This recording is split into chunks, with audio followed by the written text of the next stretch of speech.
ဒါရှာမင်းကစားတဲ့နေရာကိုပြန်သွား အဲ့ဒါ ပိုင်ခလေးတို့ဒီဟာတွေကမင်းတို့ရဲ့ကစားနေရာတွေပါ โอเค โอเค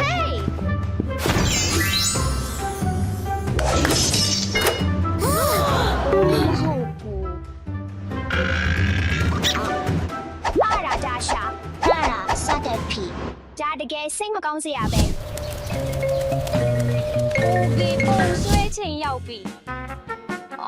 ယူလိုက်ဒါမင်းအတွက်မင်းကစုတ်တနဲ့ဆွဲတော့ပြီးတော့ဒါလည်းမင်းအတွက်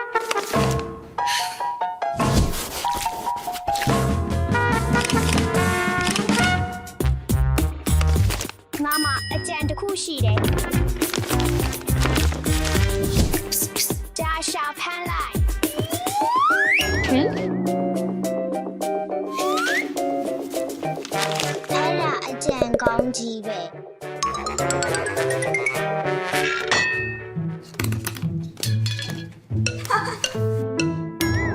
Oopsies ouch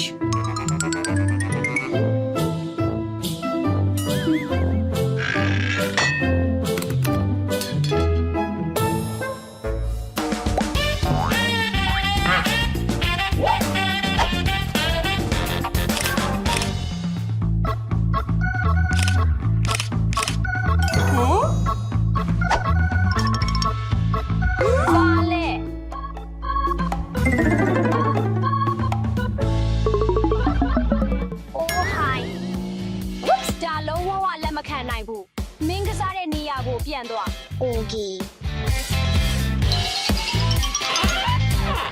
ဒါရာတငယ်ချင်း ဟာရာသင်နေချင်း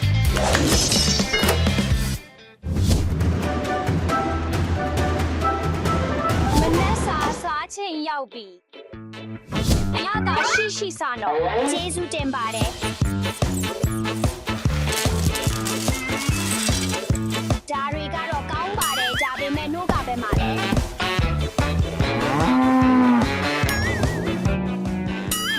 နွားအစ်စ်ကြီးလား ကျေးဇူးပဲနော်နွားရည်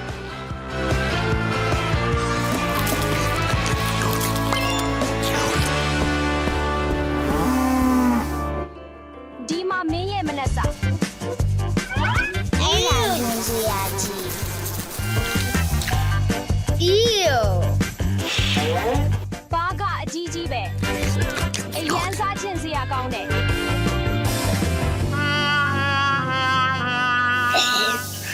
ငါမအကြံတစ်ခုရှိတယ်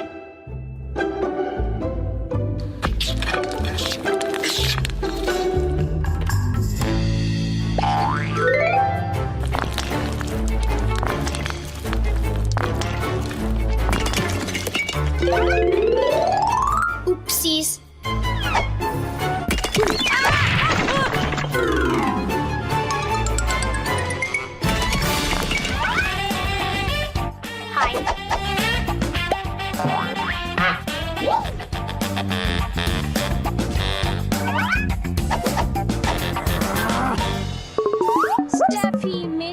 မနေရဘူးမင်းကစားတဲ့နေရာကိုပြန်သွားโอเคရတာ အဲ့ဒါ အခုမှပိုကောင်းသွားပြီနောက်တစ်ခါထပ်မလုံးနဲ့တော့ပုံပြင်ပြောချိန်ရောက်ပြီဟိုတုန်းကလာဘူးလို့ခေါ်တဲ့မင်းသမီးတစ်ပါးရှိခဲ့တယ်ပြီးတော့သူမကမာနေခဲ့တယ်ယုံလေးတွေအများကြီးနဲ့အတူပေါ့ဒါငါတို့အခွင့်အရေးပဲတစ်ခုခုလုံးမရမယ်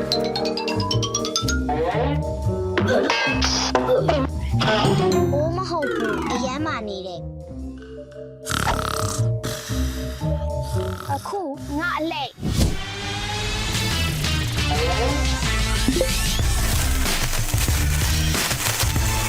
ငါလုံနိုင်သွားပြီဘာဖြစ်နေတာလဲမင်းတို့တစ်ခုခုလုံနေကြတာလားဟန်ဘာမှမဟုတ်ပါဘူး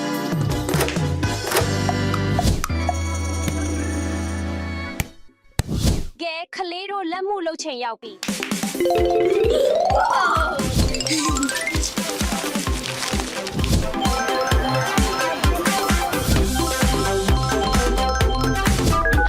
အားတင်းစရာပို့ဆောင်မှုတစ်ခုမှချင်ပါတယ်ဟုတ်ကဲ့ကျေးဇူးတင်ပါတယ် အိုးတကားမှာလူရောက်နေတယ်ခဏနေရင်ပြန်လာမယ် ဒီငါတို့အတူတူတစ်ခုခုစောက်တင်တယ် ကောင်းတာပေါ့စမ်းကြည့်တင်တယ်အိုးဒါငါအတွက်အားတင်းစရာလား ငါတို့တရားတစ်စင်းဆောင်မယ်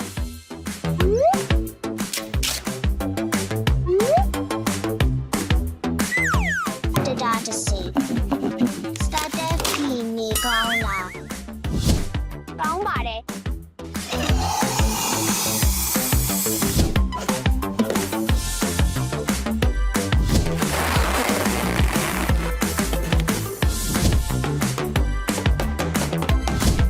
အထဲမှာဘာရှိမလဲမသိဘူးဝေါလိပ်ပြတွေဟောအဲ့ဒါတွေကိုဖမ်းရမယ်တွားကြစို့ဒ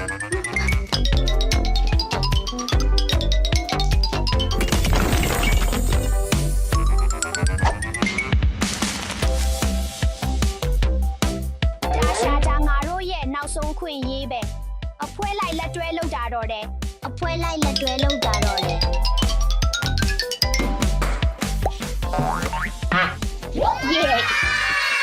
အိုးကောင်မလေးတို့ထပ်ပြီးပြန်ပြီလား တငယ်ချင်းအစ်စ်တွေကအတူတူရှိနေတဲ့တဲ့ ကောင်းပြီကောင်မလေးတို့မင်းတို့ကတငယ်ချင်းစစ်ဆိုတာသက်သေပြခဲ့ပြီအခုလူကစားလို့ရပြီ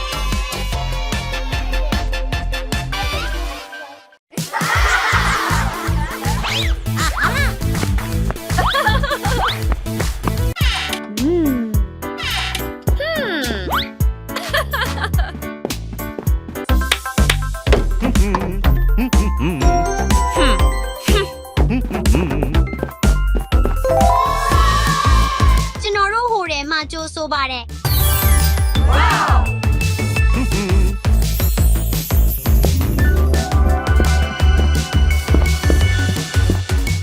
ဝိုး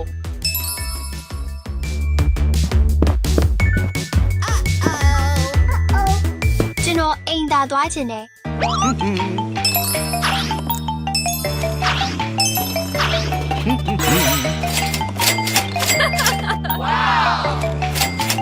ကျွန်တော်လည်းတင်းတင်းနဲ့အခန်းတစ်ခန်းလို့တဲ့ ကျမတော့ဘယ်အခန်းမဆိုရပါတယ်ကျေးဇူးပြုပြီး ခဏလေးနော်တောင်းပန်ပါတယ်အခန်းတစ်ခန်းပဲကျန်တော့တဲ့ ရပါတယ် ဝိုးမိုင်းလိုက်တာကျမတို့အတူနေရတော့မယ်ဝိုး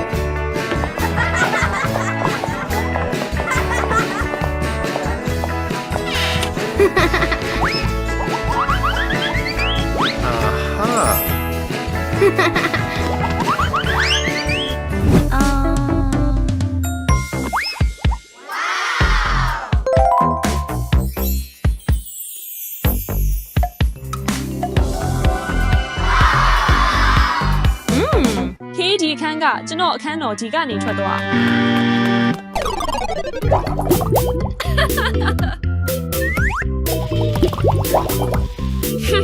ဒီအခန်းကမစိုးဘူးလို့ထင်တယ်အရန်မကောင်းပေမဲ့โอเคပါတယ်ဟုတ်တယ်ဒါကျွန်တော်ငွေရောင်ဟာလေးကြိုက်လား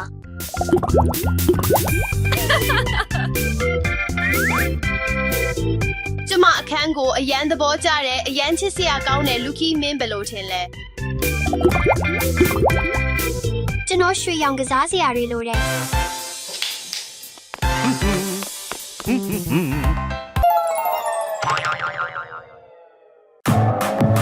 မလိုဘူးကျွန်တော်လည်းကစားစရာတချို့လို့တဲ့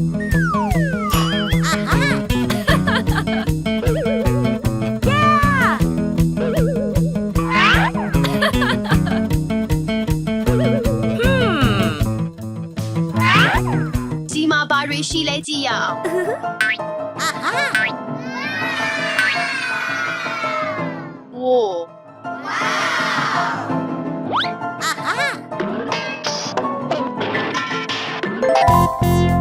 အရန်ချစ်စရာကောင်းတာပဲ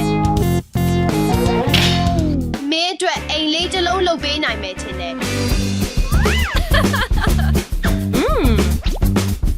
တကယ်လား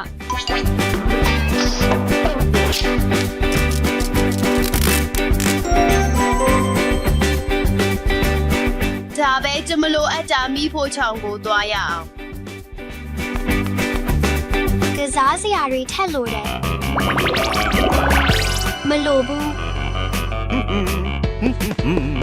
ကျွန်တော်ကစားစရာတွေထက်လို့တယ်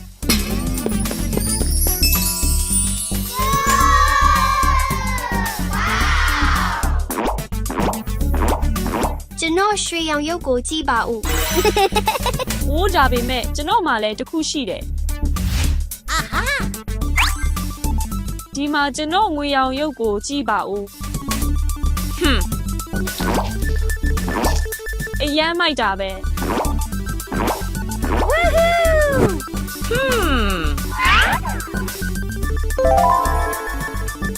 ဟုတ်တယ်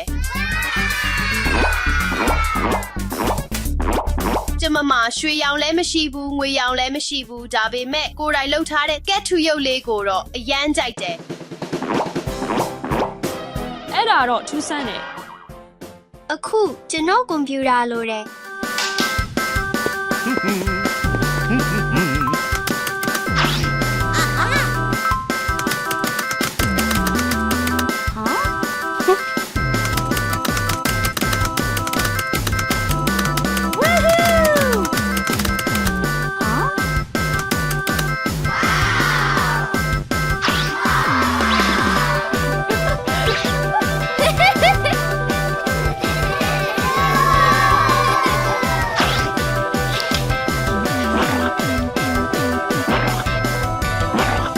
ရွှေရောင်ရုပ်တွေအခုယူလာ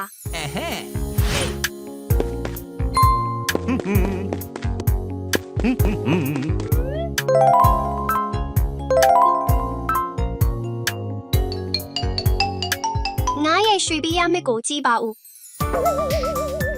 မုံတစ်ခုခုစားခြင်းနဲ့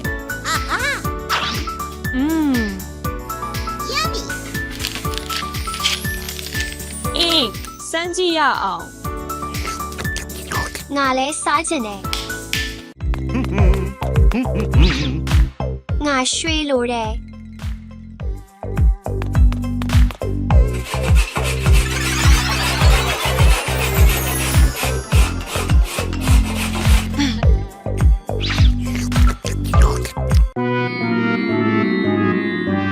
အိုးမဟုတ်ဘူးကျမလည်းပိုက်စာနေတယ်ကံကောင်းတာပဲဒါပေမဲ့ကျမမှာဒါပဲရှိတယ်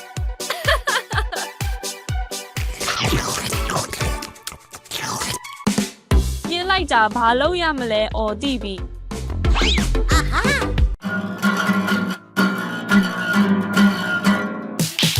ငါအတွက်တီးပေး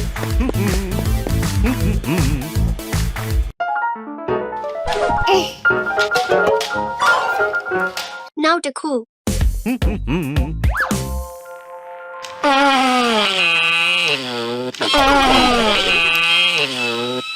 Yeah အော်ကျမကတင့်အတွက်တီးပေးလို့ရတယ်ပြီးတော့ဘလို့တီးရမလဲဆိုတာလည်းတင်ပေးလို့ရတယ် အော်အဲ့ဒါအရန်ကောင်းပါပဲ မဟုတ်ဘူးဒီလိုလုပ်ရတာဒီလိုကင်ရတယ်မင်းရဲ့လက်ချောင်းလေးနဲ့ဒီကိုနှိပ်လို့ရမလားအခုမင်းစမ်းကြည့် โอเค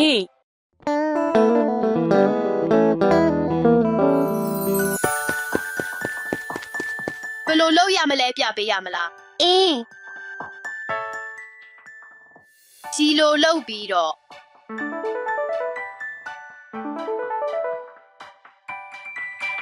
အခုမင်းလုပ်ကြည့်ရပြီဟဲ့ ဝါအရန်တော်တာပဲ ကောင်းတယ်တော့အားလုံးပဲနောက်မှတွေ့မယ် โอเค ဟိုင်းမာရီယာငါတို့ရဲ့အပြုအမူအတွက်တောင်းပန်ပါတယ် တောင်းပန်ပါတယ်နော်မာရီယာ ရပါတယ်ခလေးမတို့ခွင့်လွတ်လိုက်ပြီးတငယ်ချင်းဖြစ်ရအောင် မင်းကိုပုံစံအစ်ပြောင်းပေးရအောင် ဘာပုံစံအစ်စ်ပြောင်းပါလား ဟုတ်တယ်သွားရအောင်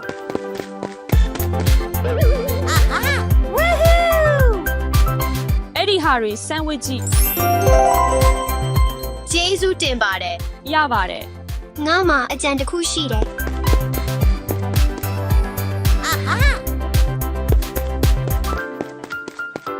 ဒီဟာကိုကျမကြိုက်တယ် ငါလည်းကြိုက်တယ်အရန်လာတယ် ဝါကျမအရန်ကြိုက်တာပဲ မိတ်ကလိမ့်ရမယ့်အချိန်ရောက်ပြီဒီလား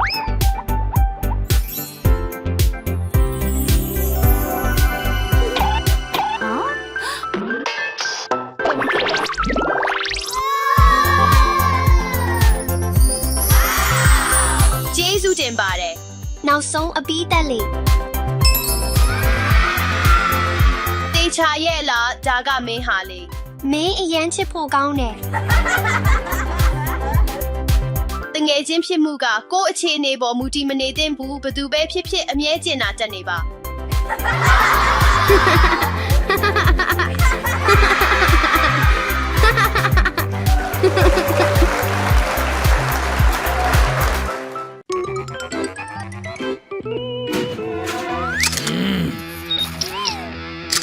Step P မာယီယာအိုင်ဘရန်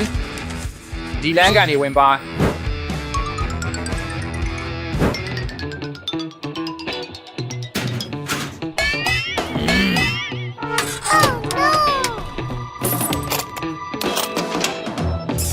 ရွှေအောင်ချင်းချောင်မှာနေထိုင်ရတာကိုခံစားပါ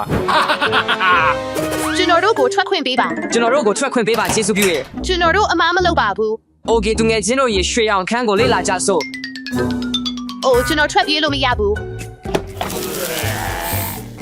အိုးဒီမှာတော့မဖြစ်နိုင်ဘူး ရွှေအောင်ရေကျိုးသွားလားဝိုးအလားပေါ်ပေါက်နေတယ်လို့ပဲဒါပေမဲ့အကူညီတော့မဖြစ်ဘူး ဘာမှမရှိဘူး ကျွန်တော်တို့ထွက်ပြေးရန်အစီအစဉ်လိုအပ်ပါတယ် ဒီနေရာကနေထွက်ပြေးမလား ဒါပေမဲ့ဘယ်လိုလဲဆိုတာမသိဘူး ရှာရှာရဲချက်ပေးချက် ဒီနေရာကထွက်လမ်းမရှိဘူးအခန်းထဲမှာတိတ်တိတ်နေပါဘာလဲโอเค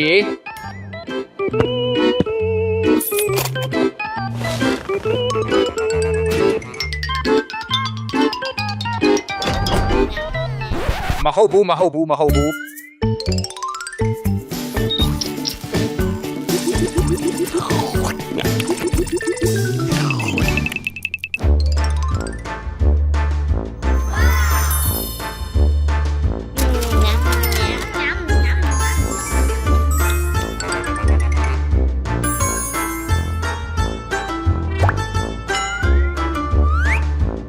နဲ့ရောင်ဂရီယာဘန်ဂိတ်ဒီဟာအရသာရှိလို့ပဲ ကျွန်တော်ဆာလာပါတယ်နော် ကျွန်တော်ကိုအုံးသီးတစ်လုံးပေးလို့ရမလားကျေးဇူးပြုရ တူတူပါကျွန်တော်လဲပါ မင်းကန်ကောင်းတယ်ဒီနေ့ကျွန်တော်စိတ်တန့်ပါတယ် ကျေးဇူးတင်ပါတယ်နာ ကျေးဇူးတင်ပါတယ်နဲ့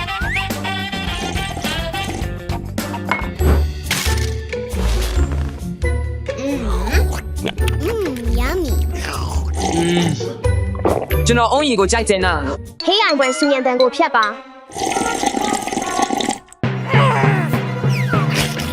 တစိတ်လောက်ပါ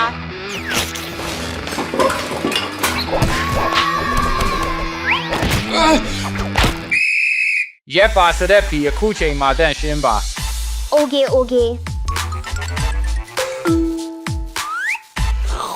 ကျွန်တော်အမမဟုတ်ဘူး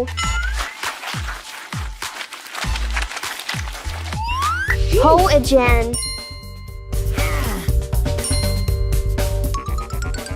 တစိတ်လောက်ပါထွက်ပေါက်ဖယ်မှာလဲ ဒီမှာ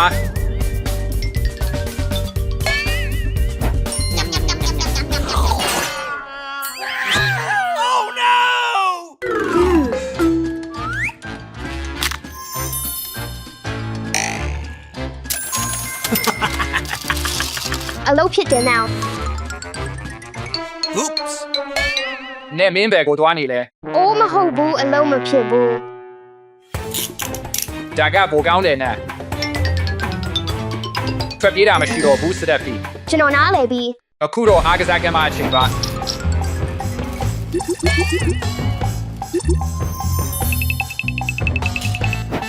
အခုတော့လေ့ကျင့်ခန်းတွေလုပ်နိုင်ပြီ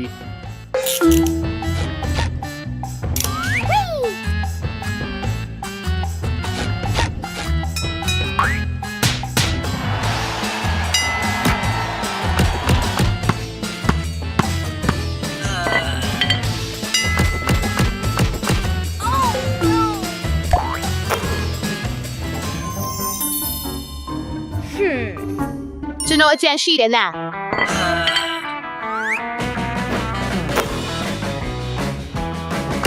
ကျွန်တော်ကိုကြည့်ပါ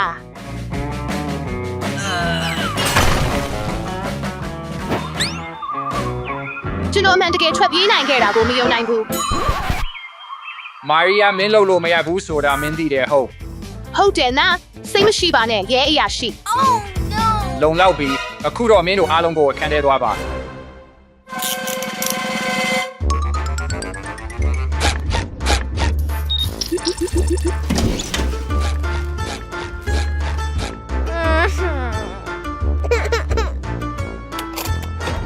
ဒီငိမ့်နေပါမရွှေ့ပါနဲ့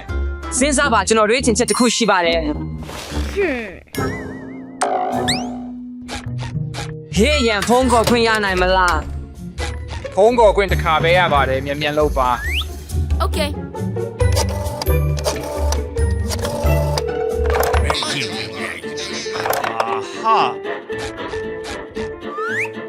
ကျေးဇူးတင်ပါတယ်နာ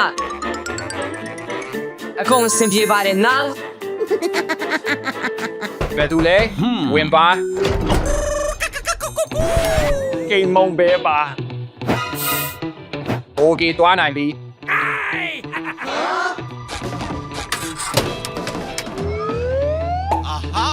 တော်တွေကတည်းမှာပါ မြန်မြန်လုပ်ပါမြန်မြန်လုပ်ပါ ဒီဟာလိုအပ်ပါလိမ့်မယ်နော် ကျေးဇူးတင်ပါတယ် အချိန်ကုန်ပြီ တတိထားပါ ခဏဆောင်ပါ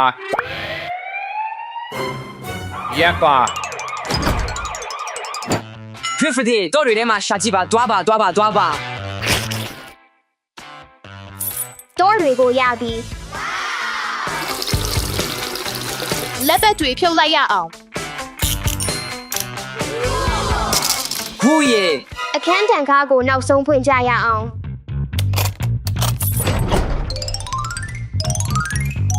စောင့်ပါသူငယ်ချင်းတို့ရေစာအိတ်ထဲမှာဗာရှိလဲစစ်ကြည့်ရအောင် Okay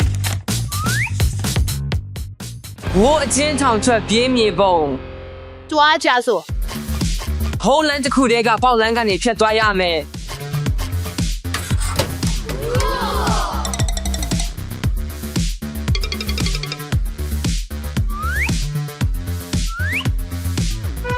မြေပုံမှာရှေ့မှာလမ်းသုံးခုရှိတယ်ကျွန်တော်တို့ခွဲသွားရမယ်ချင်းနဲ့ အိုးမဟုတ်ဘူးကျွန်မခွဲသွားခြင်းဘူး သူငယ်ချင်းတို့ရေကျွန်တော်ရှာတွေ့တာကိုကြည့်ပါ ဒါပါအတွက်လဲ ဒါကတော့ကျွန်တော်တို့လမ်းကြောင်းထဲမှာနေတဲ့အခါဆက်သွယ်ဖို့ပါဒီလိုပဲကိုကောင်းစွာနားထောင်နိုင်ပါတယ် အိုးအဲ့ဒါကောင်းတဲ့အကြံပဲအလဲကိုသွားခြင်းနဲ့ ကျွန်တော်ညာဘက်ကိုသွားမယ်နဲ့ ကျွန်မဘယ်ဘက်ကိုသွားမယ် အုပ်ပိုးကောင်ကျိုးတွေနဲ့ပိုးကောင်တွေများလွန်းတယ်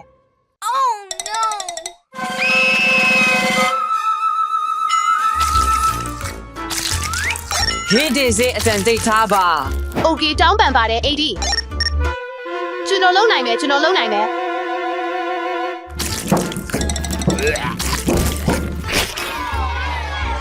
Blood time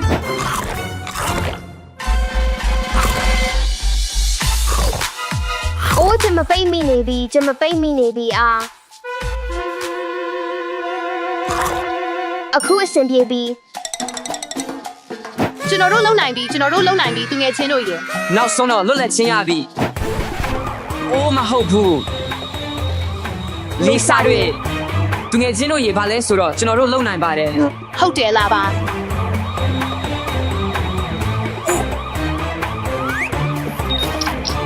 နောက်တစ်ခါကျွန်တော်သွားမယ်နာ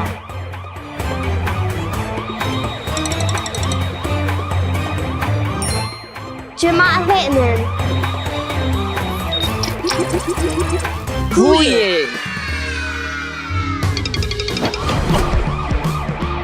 ကျမတို့ထွက်နိုင်ပြီ